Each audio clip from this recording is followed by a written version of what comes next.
Hello student,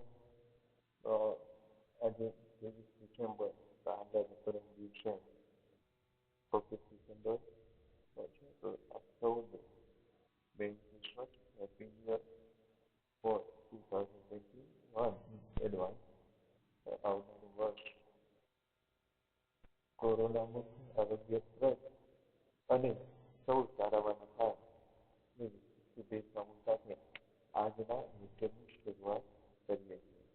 વિદ્યાર્થી મિત્રો, last લેક્ચરની અંદર આપણે ચર્ચા કરેલી કે ઘણા બધા ભાગો અથવા તો ઘણી બધી વસ્તુઓ એવી હોય છે જે કોમ્પ્યુટરને નુકસાન કરતી હોય છે અને ત્યાં માનવીય રીતે પણ નુકસાન કરતી હોય છે. એમાં પહેલો શબ્દ હતો દૂષિત કોડ.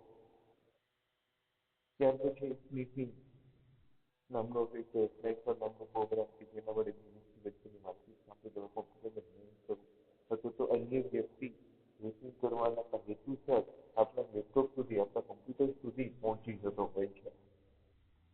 તો વિદ્યાર્થી મિત્રો, આજે આ બધી જ બાબતો છે એમના માટે એમાંથી બચી કઈ રીતે શકાય એના વિશેની ચર્ચા અત્યારે કરવાની છે.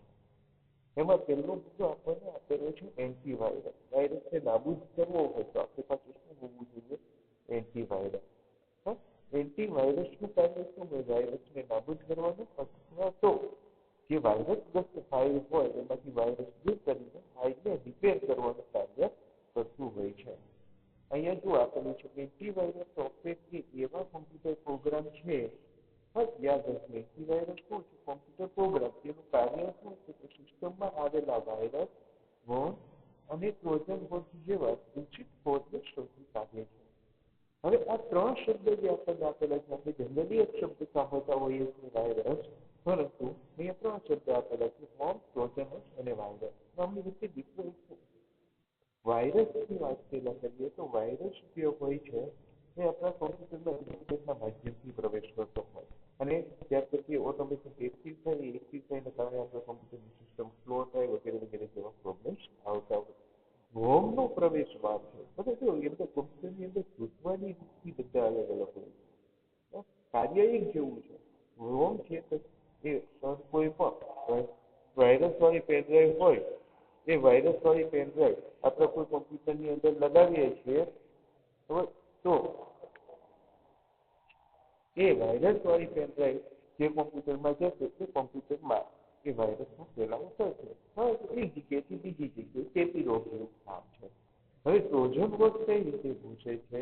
તો ટ્રોજન હોર્સ જે છે એ કોઈ પણ તમને અહીંયા એક્ઝામ્પલ ઇમેજીસ બતાવો તો વધારે આઈડિયા આવશે. Trojan horse virus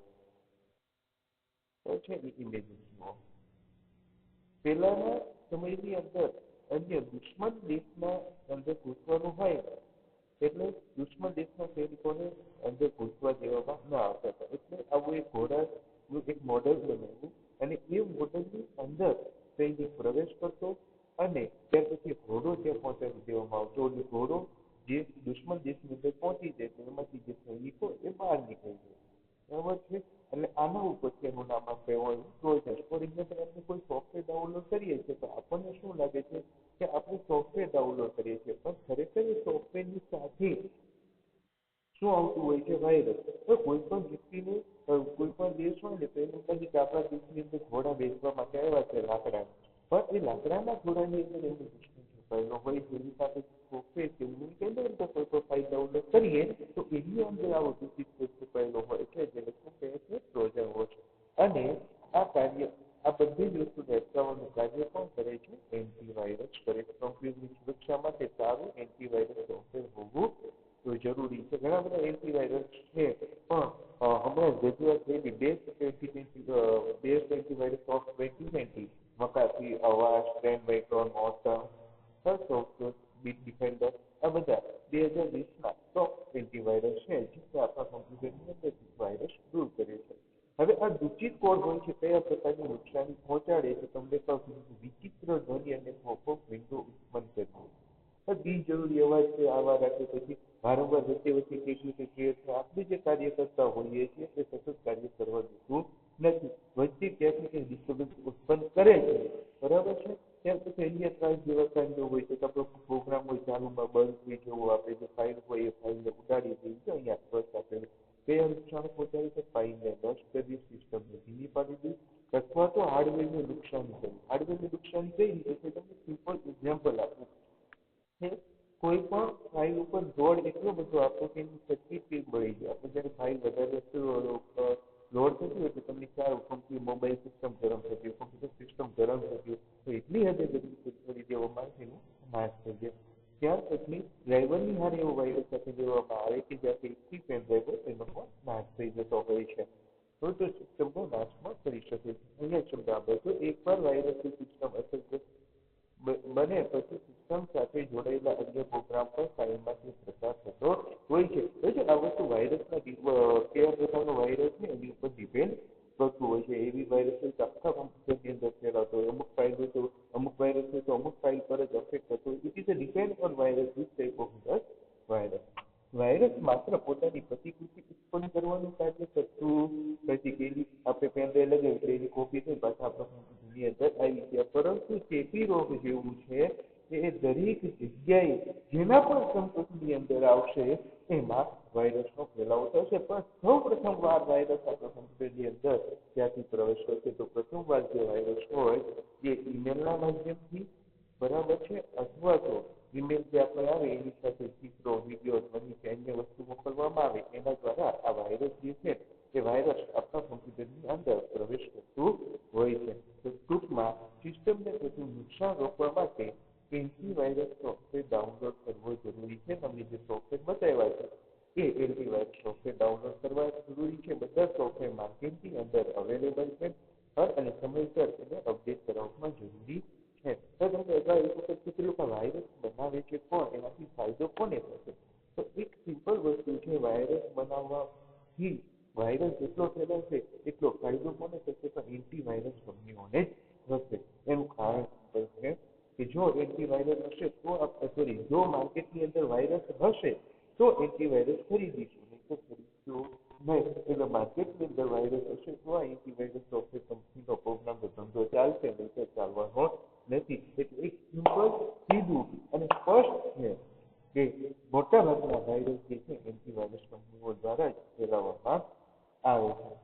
next point જે આપેલો છે આપણને એ આપેલો છે ફાયરવોલ.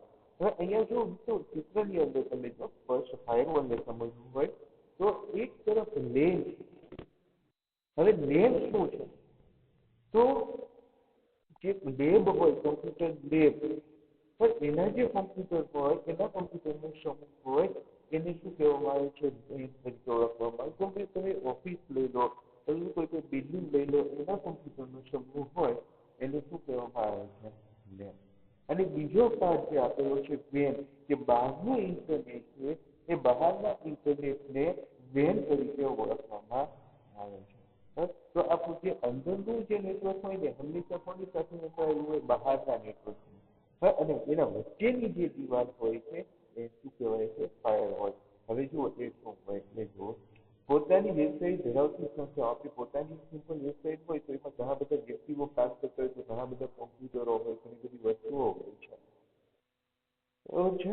તો એવી સંસ્થાઓ બહારના નેટવર્કની સાથે પણ જોડાવવું પડે છે. કારણ કે બહાર જોડાશે તો બહારના લોકો વેબસાઇટ ઓપન કરશે, બહારનો ડેટા એમને સુધી આવશે, બહારના લોકો એમના સુધી આવશે, બરાબર છે. તો આકૃતિની અંદર તમે જોઈ શકો કે બહારના જે નેટવર્ક હોય ત્યાંથી સ્થાનિક નેટવર્ક વચ્ચેની જે પરિસ્થિતિ હોય અહીંયા તમે જુઓ, ફાયરવોલ એ સંસ્થાના સ્થાનિક નેટવર્ક, આ કયું નેટવર્ક કહેવાય? સ્થાનિક. અને બહારની દુનિયાના, આ કયું છે? બહારની દુનિયાના નેટવર્ક વચ્ચે નિરીક્ષણ અને નિયંત્રણ રાખવા માટે મૂકવામાં આવેલું સાધન છે. યાદ રાખજો, ફાયરવોલ એક એવું કોઈ સાધન નથી, પણ આપણે ફાયરવોલ તરીકે આપણે એક સર્વર કોમ્પ્યુટર બનાવેલું હોય બસ, તો એની અંદર ફાયરવોલ સિસ્ટમ આવે. બસ આપણું જે રાઉટર મૂકેલું હોય તો એમાં શું આવે? ફાયરવોલ સિસ્ટમ આવે. બસ તો ફાયરવોલ સિસ્ટમનો જે મુખ્ય હેતુ શું છે યાદ રાખજો, અનઅધિકૃત વ્યક્તિઓ જે સંસ્થા સાથે જોડાયેલા નથી, જે આપણી સાથે વેબસાઇટ સાથે જોડાયેલા નથી, એવા દરેક વ્યક્તિઓને દૂર રાખવાનો હેતુ પ્રાથમિક કોનો છે? ફાયરવોલનો. હવે ફાયરવોલ ખાતરી આપે છે કે તમારી જે સિસ્ટમ છે અનઅધિકૃત વ્યક્તિ જે તમારી સંસ્થા સાથે જોડાયેલા નથી, તમારી સંસ્થાની વેબસાઇટનો ઉપયોગ કરતા નથી, એની સિવાય કોઈ ઉપયોગ કરતું નથી. જો આ આકૃતિ દ્વારા વ્યવસ્થિત રીતે સમજીએ, આ એક પોર્શન તમને જે દેખાય છે કે આપણું સિક્યોર લોકલ એરિયા નેટવર્ક છે. આ મોડેલ જેને રાઉટર કહીએ, આમાં ફાયરવોલ સિસ્ટમ છે. આ પબ્લિકનું નેટવર્ક છે. ખબર? તો જ્યારે પણ ત્યાંથી ડેટાની અવર જવર થતી હોય, બંને પાસા જોવામાં આવે, ત્યારે આ મોડેલની અંદર રહેલી આ ફાયરવોલ સિસ્ટમ છે, એમાં માહિતી ચેક કરવામાં આવે. માહિતી કરેક્ટ હશે તો ફાયરવોલમાંથી પાસ થશે. માહિતીમાં કોઈ પણ ઇસ્યુ હશે અથવા તો એવું જોવા મળશે કે આમાં કંઈક ખરાબી છે, કમ્પ્યુટરને નુકસાન પહોંચાડનારી છે, તો પસાર થશે નહીં. તો એને રેસ્ટ્રિકેટેડ કહેવામાં આવે છે, અને જે માહિતી જે અવર જવર થઈ શકે એને સ્પેસિફાઈડ ટ્રાફિક તરીકે ઓળખવામાં આવે છે. તો બીજા કયા જોખમો સામે સુરક્ષા આપે? તો ઈમેલ સેવા, જે કેટલીક વાર મુશ્કેલી ઊભી કરે છે. બિનજરૂરી ઈમેલ આવવા છે, અહીંયા ફાયરવોલ એવું બ્લોક કરી દે કે અમુક ઈમેલ આવવા જોઈએ નહીં. સ્થાનિક નેટવર્કમાં અનપેક્ષિત ચિત્રો, વિડીયો જેવી વિગતોનો પ્રવેશ. તો કોઈ સિમ્પલ વસ્તુ છે, જો કંપનીનો વર્કફ્લો હોય એમની પાસે નેટ આવે એટલે ઘણી બધી વસ્તુનો ઉપયોગ કરતા હોય છે.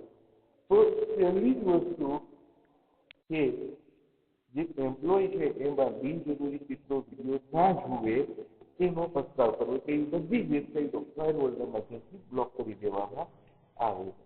નેક્સ્ટ, સ્થાનિક નેટવર્કનો અનધિકૃત વ્યક્તિ દ્વારા ઉપયોગ અટકાવવો. આપણું જે નેટવર્ક છે, કંપનીની જે માહિતી છે, હવે કંપનીના લોકો માટે હોય છે, કંપની સાથે જોડાયેલા લોકો માટે હોય છે. એ કોઈ વિરોધી કંપની હોય તો પ્રતિસ્પર્ધી કંપનીઓ હોય, કોમ્પિટિટર કંપની હોય, એના હાથમાં ડેટા ના જવો જોઈએ. સંસ્થાના નેટવર્કમાં બહાર જતી અનઅધિકૃત વિગતો, માહિતી રોકવી. કોઈ પણ સંસ્થાનો વ્યક્તિ હોય, કર્મચારી હોય, કદાચ બદલાની ભાવના છે, તો રૂપિયા કમાવાની સમિતિ સંસ્થાના નેટવર્કની જે સંસ્થાની ગુપ્ત માહિતી હોય અન્ય સુધી પહોંચાડતો હોય તો એને રોકવી જરૂરી છે. બહારની દુનિયામાંથી સ્થાનિક નેટવર્કમાં થતો યાતાયાત રસ્તાઓ, ખાસ કરીને વાયરસ જેવું ફેલાય તો સંસ્થાનું જે નેટવર્ક હોય એ જોખમાય છે. અને કોઈ પણ પ્રકારના નેટવર્ક આક્રમણ સામે સુરક્ષા આપવાનું કાર્ય પણ કરે છે firewall. And we going to the last point, secret socket layer, SSL. હવે જુઓ, અહીંયા પોઈન્ટ આપેલો. આજકાલ દરેક ઉપયોગકર્તા જુદી જુદી જાતની અનેક વિગતો ઈમેલ દ્વારા, ક્રેડિટ કાર્ડ દ્વારા મોકલતો હોય છે. ઉપયોગકર્તા ઈચ્છે છે કે સાર્વજનિક નેટવર્ક પર પ્રસારિત થતી વખતે એવી વિગતો સુરક્ષિત રહે. સિમ્પલ વસ્તુ, આપણે જ્યારે નેટ બેન્કિંગનો ઉપયોગ કરીએ છીએ અથવા કોઈ પણ બેન્કિંગનો ઉપયોગ કરીએ છીએ, credit card, debit card, online payment કરીએ છીએ, તો આપણે પહેલી વસ્તુ આપણે પહેલી ધ્યાન હોવું જોઈએ કે આપણું બધું સુરક્ષિત રહેવું જોઈએ. આપણે જેટલું પેમેન્ટ કરવા માંગીએ છીએ એટલું પેમેન્ટ થવું જોઈએ, કે આપણા કાર્ડનો પાસવર્ડ કે આપણા નેટ બેન્કિંગનો પિન અન્ય જગ્યાએ જોવો જોઈએ નહીં. એના માટે SSL પ્રોટોકોલનો ઉપયોગ કરો. પ્રોટોકોલ એટલે નિયમો. તો આ પ્રોટોકોલને કેવા કહેવામાં આવે છે? SSL પ્રોટોકોલ તરીકે કહેવામાં આવે છે. એ નિયમ મુજબ વેબસાઇટ હોય તો જ એ પેમેન્ટ સ્વીકારી શકે, તો જ ક્રેડિટ કાર્ડ, નેટ બેન્કિંગની કાર્યવાહી કરી શકે, નહીં તો કરી શકે નહીં. અને આ SSL પ્રોટોકોલ સૌપ્રથમ કોના દ્વારા બનાવવામાં આવેલા હતા? નેટસ્કેપ દ્વારા બનાવવામાં આવેલા હતા. ફર્સ્ટ, તે ડિજિટલ સર્ટિફિકેટ દ્વારા વ્યાપારી કે દુકાનદારની અધિકૃત પ્રમાણિકતા કરે છે. એ નિયમો પ્રમાણે જે તમારું પોર્ટલ હોય તો તમે તે ચૂકવણી કરી શકો, નહીં તો કરી શકતા નથી. અને નિયમો મુજબ હોય તો એને ડિજિટલ સર્ટિફિકેટ આપવામાં આવે. તમને હમણાં બધા ડિજિટલ સર્ટિફિકેટ ક્યાંથી જોઈ શકાય છે? ડિજિટલ સર્ટિફિકેટ જોવું હોય તો જો અહીંયા ગૂગલ ઓપન કરેલું છે, ખબર છે? અહીંયા જો લોક છે, ક્લિક કરો, ખબર છે? આ સર્ટિફિકેટ છે. અહીંયાથી તમે ડિજિટલ સર્ટિફિકેટ જોઈ શકો. એના પછી આઈડિયા આવે કે તમારી વેબસાઇટ વેલિડ છે કે નહીં, કોના દ્વારા સર્ટિફિકેટ આપવામાં આવેલું છે, એ બધી વિગતો અહીંયા દર્શાવવામાં આવેલી છે. નેક્સ્ટ, એ સર્ટિફિકેટથી જે કોઈ પણ ઉપયોગ કરતા હશે એને ખાતરી થાય છે કે જે વેબસાઇટનો ઉપયોગ કરે છે એ યોગ્ય ઉપયોગ કરે છે કે નહીં. નેક્સ્ટ, ત્યાર પછી પોઈન્ટ આપેલો છે વેરીફાઈડ લોકો. જે ટ્રસ્ટેડ વેબસાઇટ હશે એની અંદર વેરીફાઈડ લોકો તમને જોવા મળે. ફોર એક્ઝામ્પલ, એક વેબસાઇટ તમને ઓપન કરો, bank of Baroda net banking. Bank બેન્કિંગની જે વેબસાઇટ ઓપન થાય એમાં નીચેના ભાગની અંદર વેરીફાઈડ લોકો ઓપન થશે. એટલે વેરીફાઈડનો જે લોગો હોય એના ઉપરથી પ્રમાણિત કરી શકાય કે આ વેબસાઇટ સિક્યોર છે. છે અહીંયા લોગિન પોર્શન આપણે ઓપન કરીએ છીએ net banking India login portion open થાય તો તરત જ તમને વેરીફાઈંગ લોગો ત્યાં જોવા મળશે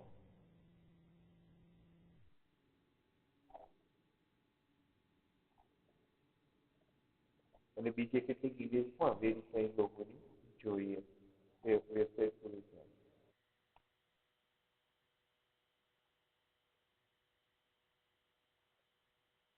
આઈ થિંક બેંક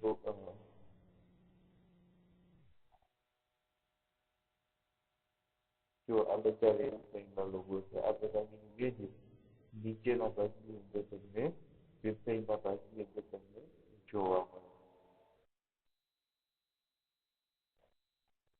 અહીંયા કોઈ પણ વેબસાઇટ ખોલશો તો પણ આ વેરીફાઈંગ લોગો તમને જોવા મળતો છે બેંક ઓફ બરોડામાં નોર્ટનનો જોવા મળે છે પરંતુ અત્યારે થોડું સર્વર ડાઉન હોવાથી આપણે જોઈ શકતા નથી એક વખત છતાં પણ રાઈટ કરી જોઈ લઈએ જો દેખે તો હવે નેક્સ્ટ ત્યાર પછી પોઈન્ટ આપેલો છે એટલે કઈ રીતે ઓળખી શકાય તો અહીંયા જો આપેલું છે એચટીટીપી બદલે શું હોય છે એચટીટીપી એ ક્યારે હોય જ્યારે તમારું એસએસએલ પ્રમાણિત હોય છે એસએસએલ પ્રમાણિત ના હોય તો એચટીટીપી જોવા મળતું નથી જુઓ અહીંયાની હવેના નવા બ્રાઉઝર છે ને એમાં આ રીતે લખેલું આવે છે આ ખોલું અહીંયા શું લખેલું છે કનેક્શન ઇઝ સિક્યોર હવે છે અને કનેક્શન ઇઝ અનસિક્યોર આ વસ્તુનો ઉપયોગ કરવામાં આવે છે પણ બુકમાં જે પ્રમાણે આપેલું છે એમાં કઈ રીતે દર્શાવવામાં આવતું એ જુઓ અહીંયા એચટીટીપીએસ છે એટલે કેવું છે પ્રમાણિત અહીંયા એચટીટીપી છે એસ લગાવેલું નથી એટલે એસએસએલ પ્રમાણિત નથી વિકલ્પની અંદર પૂછે કે એસએસએલ પ્રમાણિત છે કે કઈ રીતે જોઈ શકાય